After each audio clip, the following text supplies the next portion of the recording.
E eu, nesta manhã, gostaria de falar de algo que tenho falado muitas vezes, das últimas vezes que aqui tenho estado convosco. Eu tenho falado sempre, ou quase sempre, de pessoas que cooperaram com o apóstolo Paulo, normalmente pessoas pouco conhecidas. Falei-vos já há alguns anos de Tíquico, de Epafrodito, de Epáfras, de Onesíforo, nomes altamente impróprios para consumo, no sentido em que não é provavelmente aquele nome que surge na nossa mente quando queremos dar um nome a um filho ou propor um nome para alguém que sabemos que vai ter um filho em breve. Eu lembro que há uns 3 anos, quando alguns de vocês conhecem, a filha do nosso irmão Carlos Oliveira, a Sara, ficou grávida da Marta. Eu brincava com a Sara e com o Nuno a dizer: vocês deviam chamá-la Pérsida, porque é amada Pérsida. Fala em Romanos 16. E de facto, em Romanos 16, que é a passagem que nós vamos ler, vemos nomes muito pouco recomendáveis, mas hoje vou falar-vos de uma pessoa muito recomendável, apesar de ter um nome pouco recomendável do ponto de vista de ser um nome, neste caso, por ser um nome muito pouco convencional. Nós vemos aqui em Romanos 16 nomes como Pátrobas, Flegonte,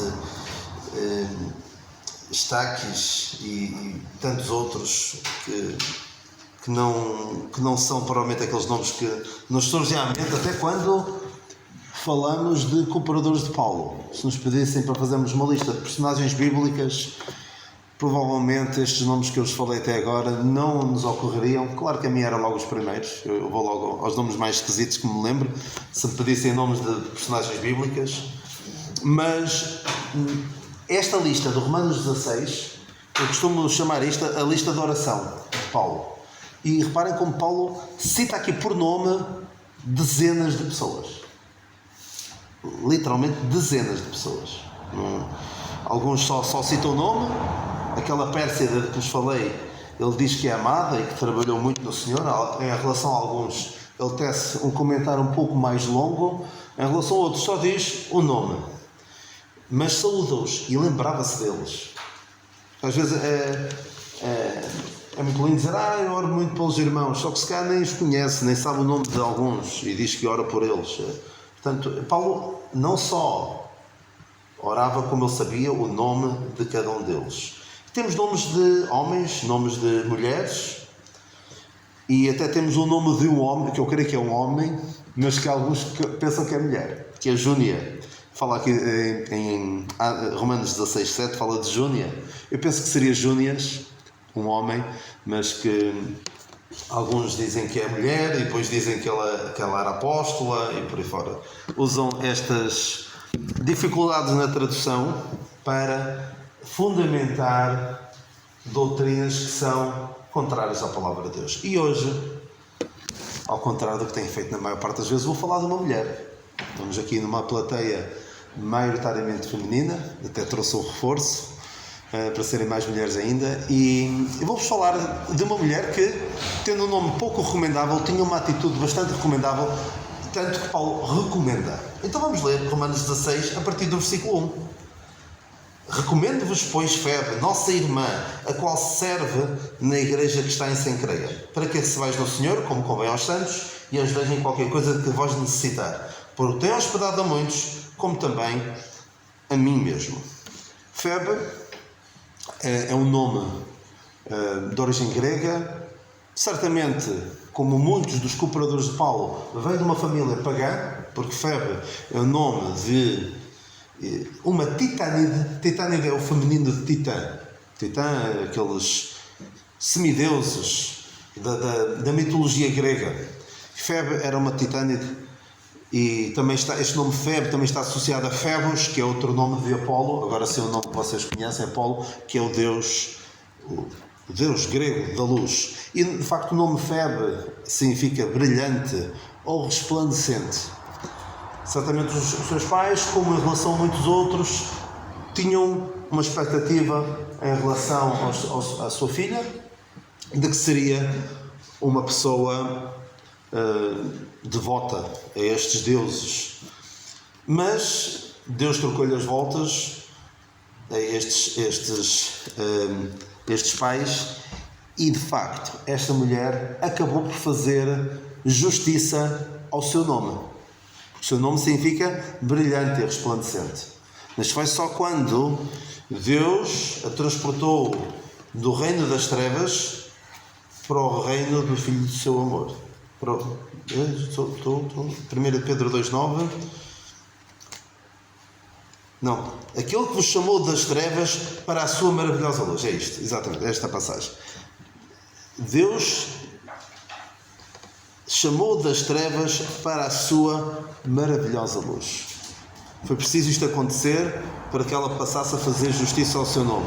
E ela também, recordo-me daquela passagem, outrora erais trevas, em Efésios 5,8, se não puderem acompanhar a passagem, se quiserem só anotar, Efésios 5,8, porque no outro tempo erais trevas, mas agora sois luz no Senhor, andai como filhos da luz. É o que esta Febe era. Apesar de ter nome de luz, de radiante, de brilhante, agora sim ela pode ser luz no Senhor, porque outrora era trevas. E também aquela passagem em Filipenses 2,15, em que Paulo nos exorta a resplandecer como astros no mundo, para que sejais, Filipenses 2,15, para que sejais irrepreensíveis e sinceros, filhos de Deus inculpáveis, no meio de uma geração corrompida e perversa, entre a qual resplandeceis como astros no mundo. Esta mulher, Febe, é um pouco como Onésimo, que só depois de se converter é que passou a honrar o seu nome. Onésimo significava útil, e enquanto ele era descrente, não fazia justiça ao seu nome, porque ele era inútil, e só depois daquele encontro com Paulo, mas acima de tudo com Deus, é que ele pôde ser uma pessoa de facto útil. Pelo que pude encontrar de comentários e de opiniões de irmãos nossos, muito provavelmente terá sido esta irmã a portadora desta epístola. Recomendo-vos, pois, Febe, nossa irmã, qual ser na igreja que está em Cencreia. Paulo estaria em Corinto, quando escreveu esta carta, e enviou esta carta aos romanos através de Febe, que possivelmente, iremos ver isso mais à frente, possivelmente teria ido a Roma em negócios, porque aqui mais à frente, quando fala de ajudeis em qualquer coisa que vais necessitar, a palavra original dá a entender que ela ia lá em negócios. Seria uma mulher com alguma atividade económica que levava a ter de fazer estas viagens, e então Paulo aproveitou esta viagem de Febe para Roma para enviar esta carta aos romanos. E quem é que disse que só os homens é que podem fazer alguma coisa na igreja? É totalmente errado, e vamos ver já isso a seguir. Esta mulher teve um privilégio, tal como o Tíquico e outros tiveram de levar epístolas de Paulo. E como já vos falei, quando falei de Tíquico, não é qualquer pessoa em quem Paulo poderia confiar esta missão de levar uma carta, uma tão grande responsabilidade. Imaginem o que seria se esta Febe falhasse nesta missão de levar a carta até aos romanos. Não havia cópias desta carta, muito provavelmente, uma carta ainda por cima tão extensa. E alguém dizia que Febe trazia debaixo das suas vestes o futuro da teologia cristã. Palavras talvez um pouco exageradas, mas pode parecer um pouco exagerado, mas o que seria de nós se não tivéssemos epístola aos romanos? Tantas doutrinas tão importantes que nós encontramos aqui, e que muitas vezes nós pegamos em certas passagens e queremos dar a entender uma certa coisa, mas é muitas vezes com base naquilo que está, pintamos aquilo de maneira ligeiramente diferente, mas é com base naquilo que nós encontramos na epístola aos romanos.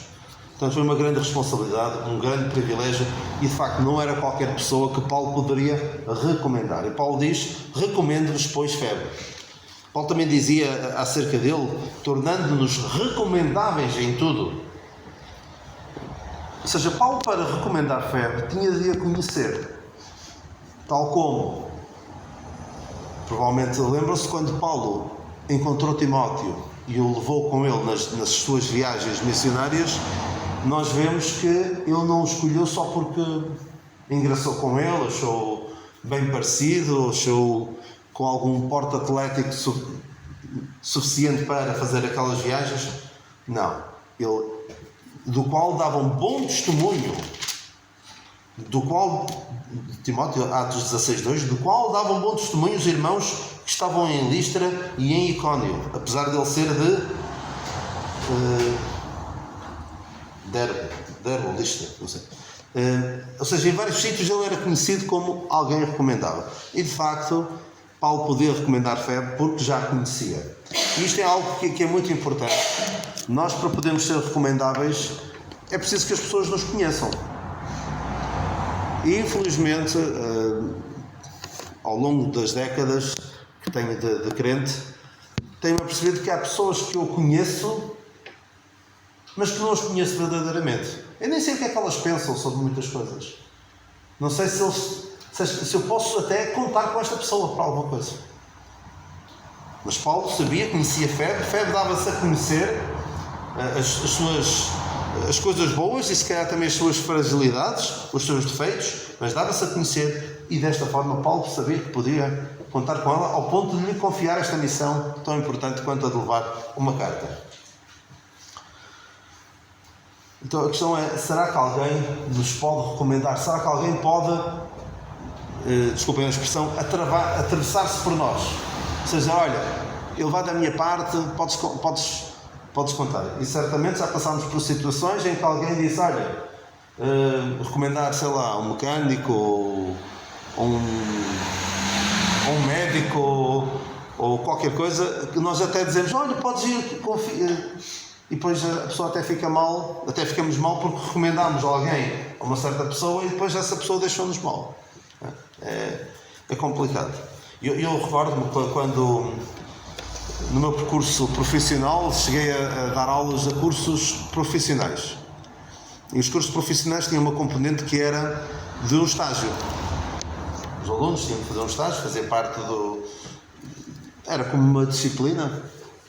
Também tinham notas, tinham de trabalhar, ajudar para aprender também a arte num certo sítio. Por exemplo, se fosse um curso de turismo, muitas vezes numa agência de viagens ou numa empresa de eventos, se fosse de restauração, trabalhar num restaurante ou num bar, ou qualquer coisa assim.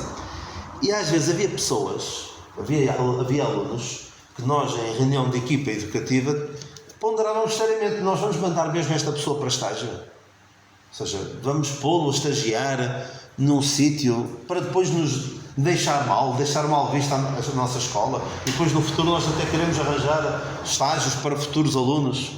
E a empresa diz, não, nós não queremos mais ninguém da vossa escola aqui porque mandaram-nos para aqui um que não aparecia a horas, faltava, roubava ou coisa assim do género. Portanto, precisamos de ser pessoas recomendáveis. Caso contrário, as pessoas não podem contar connosco. E para que saibam que podem contar connosco, temos de nos dar a conhecer, não é? Andar aqui fechadinhos, ninguém sabe da minha vida, ninguém sabe aquilo que eu penso sobre assunto nenhum, não posso esperar que as pessoas me tenham como recomendável. E reparem aqui uma coisa que diz, a qual assiste na igreja evangélica em Sencreia. É o que diz na vossa versão? Assiste na igreja evangélica? Não. Isto são termos que não são bíblicos. Assistir numa igreja não... Atenção, assistir numa igreja o que é que significa? Dar assistência a alguém, que é isso que devemos fazer assim, dar assistência. As pessoas precisam de ajuda e nós assistimos, sim. Mas normalmente quando diz, alguém assiste na igreja tal, parece que vai a um espetáculo, como alguém que vai a um restaurante e senta-se, é servido e paga e vai-se embora. O conceito de estar numa igreja, de pertencer a uma igreja local, vai muito além do assistir, de estar lá, vir uma vez por semana, ir-se embora. Deve ser muito mais do que isso. E nós precisamos de mudar a maneira como encaramos o pertencer a uma igreja local. E reparem noutra coisa importante, para além deste aspecto que eu acho que é essencial nós, em primeiro lugar, eu perceber o que é pertencer a uma igreja local. É muito mais do que assistir, é servir. Qual serve? E como diz o apóstolo Pedro, se alguém falar, fale segundo as palavras de Deus. Nós vamos dizer, sirvo na igreja. E agora, e quando dizemos sirvo na igreja, está num determinado sítio, não devemos mentir, devemos procurar de que maneira que eu posso servir. E servir não é só subir a um púlpito, há muito mais que se pode certamente fazer, e no caso das nossas irmãs, há muita coisa que podem fazer, mas demasiadas vezes há foco naquilo que não podem fazer. A mulher não pode pregar, a mulher não pode fazer isto. Mas é só isso que se faz numa igreja? Às vezes parece que é só isso. Mas ela serve. E há algumas versões que até dão a ideia que é diaconisa. Diaconisa na igreja. Eu tenho a certeza, pelo espírito pelo que vemos nesta passagem, que o espírito desta mulher, ela estava preocupada com tudo, menos com o título de diaconisa. Garanto-vos. Não estava preocupada com títulos, mas sim com aquilo que fazia. E ela não está preocupada de facto com o título. O título que lhe interessa aqui é irmã. Isto é muito mais importante o ser irmã do que o ter um título honorífico. E mesmo Paulo não usa o título de apóstolo. Eu já disse, acho que já disse isto aqui, mas nunca encontra na palavra de Deus a expressão, por esta ordem, apóstolo Paulo. Encontramos Paulo apóstolo. Ou seja, é Paulo e o que ele faz a missão de um apóstolo. Não põe lá o título antes para parecer mais pomposo, nada disso. Muitos gostam de pôr, até no mundo secular, quando não estão no exercício das suas funções, gostam de pôr lá o pastor evangélico, gostam de... Existe o dom. O dom é bíblico, de pastor, diácono. Não vou dizer que não há diaconisa. Por mim, as mulheres também podem servir, claramente.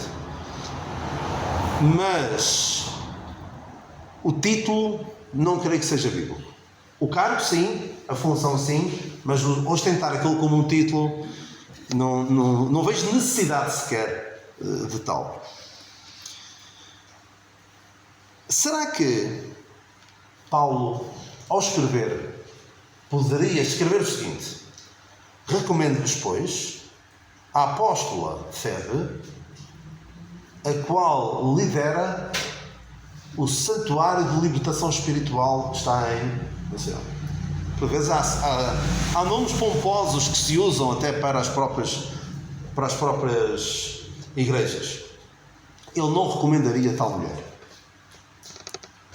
Ele recomenda sim Febe, porque ela sabia o seu lugar na igreja. Agora, mulheres que querem fazer aquilo que Deus não determinou, esse tipo de mulheres Paulo não pode, de forma alguma, recomendar.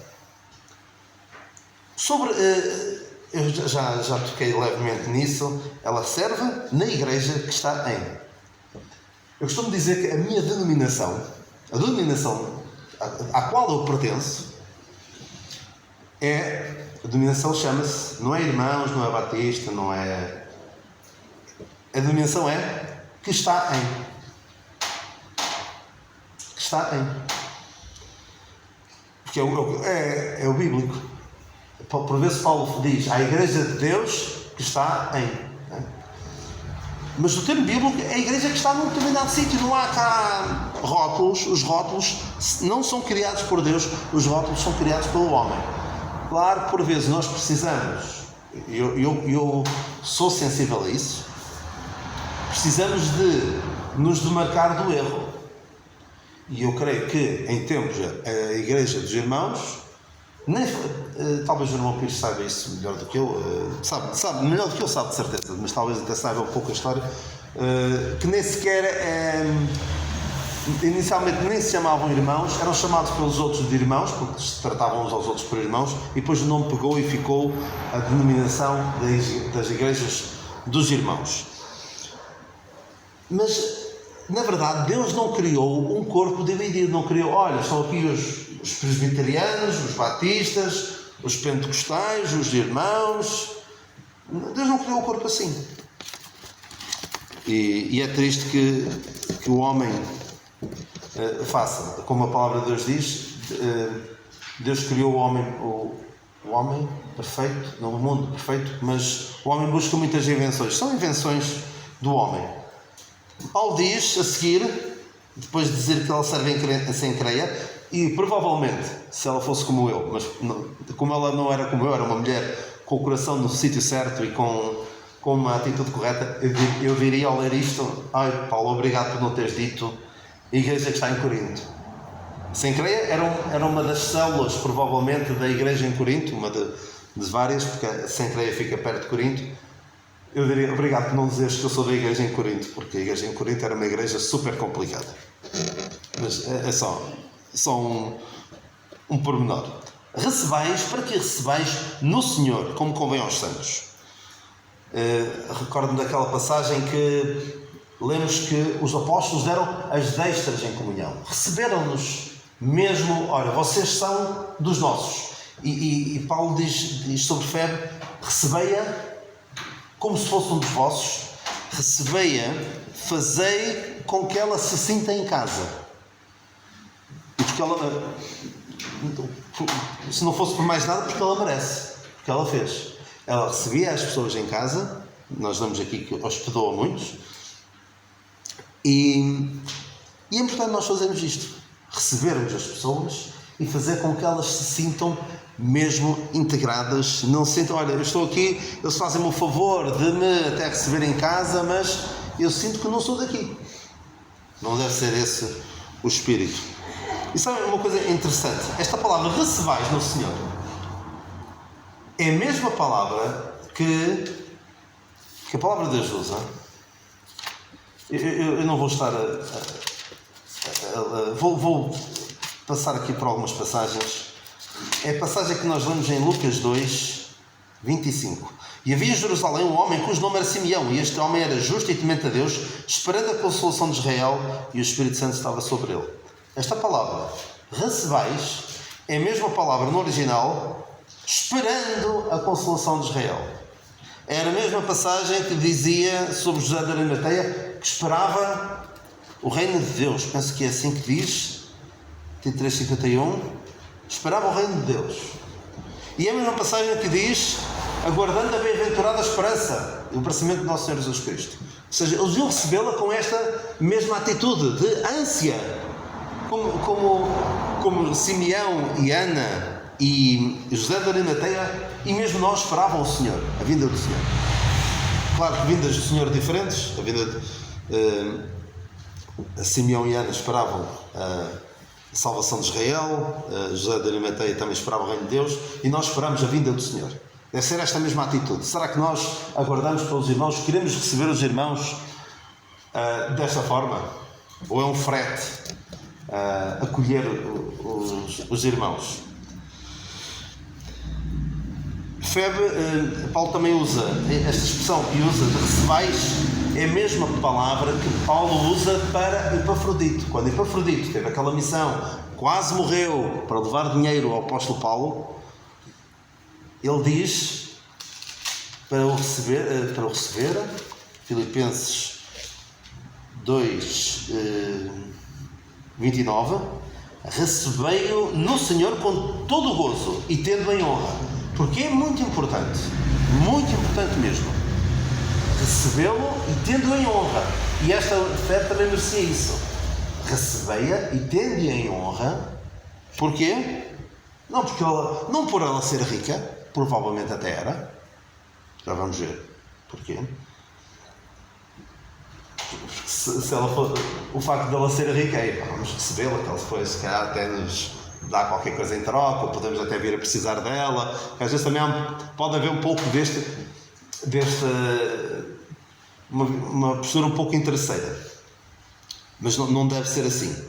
Recebei-a porque ela ajudou a muitos. Ela é digna dessa honra. E falta-nos muito honrar aqueles que servem. E Paulo diz, fala muitas vezes sobre isso, de nós honrarmos aqueles que serviram. Não nos esquecermos daqueles que servem. E continua e diz, como convém aos santos. É este o comportamento que se espera dos crentes.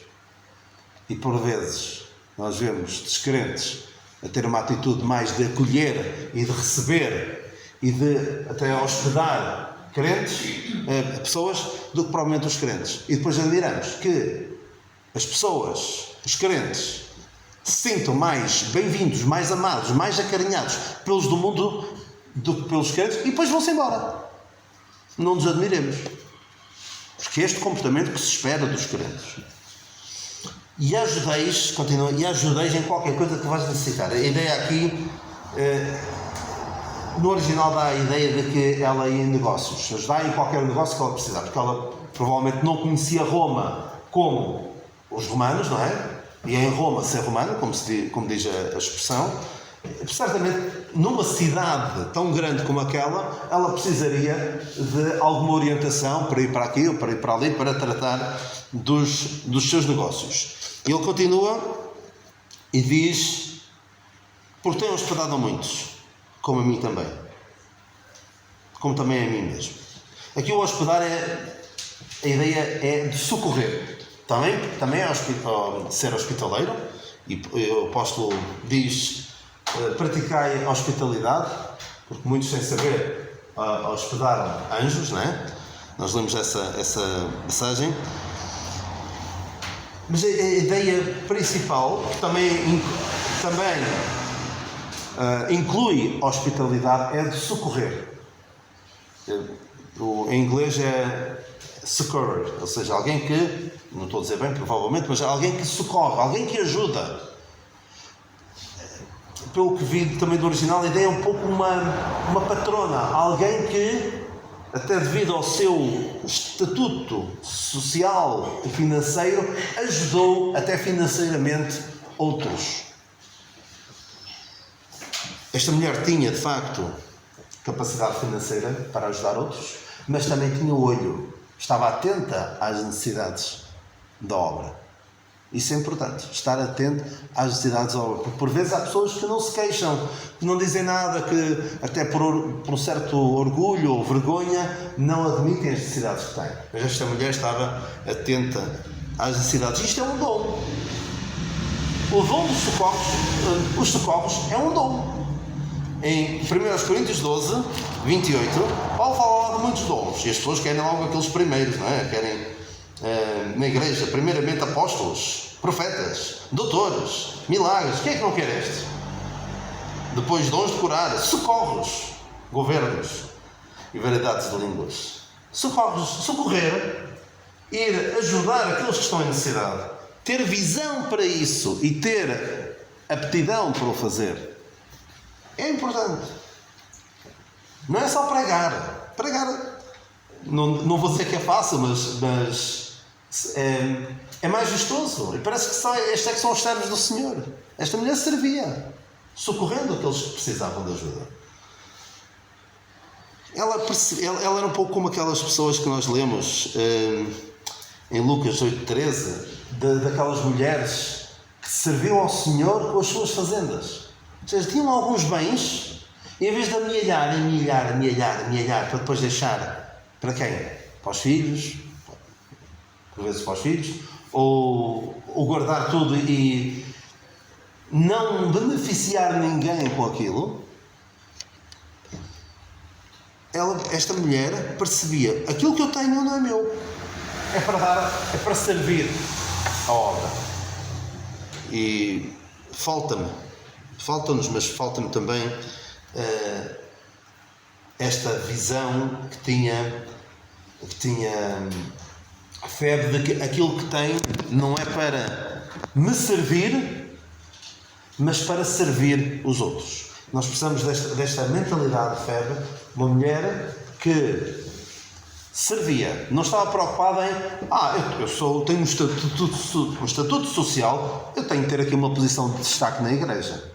Não, ela servia e não estava tão preocupada com eu não posso, eu tenho de estar calada, eu não posso falar, não posso isto, não posso falar, não posso ensinar, não posso fazer todas as coisas. Ela não se preocupava com isso, preocupava sim em servir. Nós precisamos de pessoas com esta mentalidade, não de eu vou à igreja, também é uma expressão que nós até devemos ter algum cuidado até com os nossos filhos, como dizemos, não vamos à reunião, não vamos à igreja, nós somos igreja. O verbo está errado, não é vamos lá, nós somos igreja. E porque somos igreja, vamos reunir-nos com os nossos familiares na fé. Que o Senhor nos abençoe e que sejamos também reconhecidos por aqueles que servem. E quando eles precisarem, aqueles que socorreram, também seremos capazes de os socorrer. Que o Senhor nos abençoe.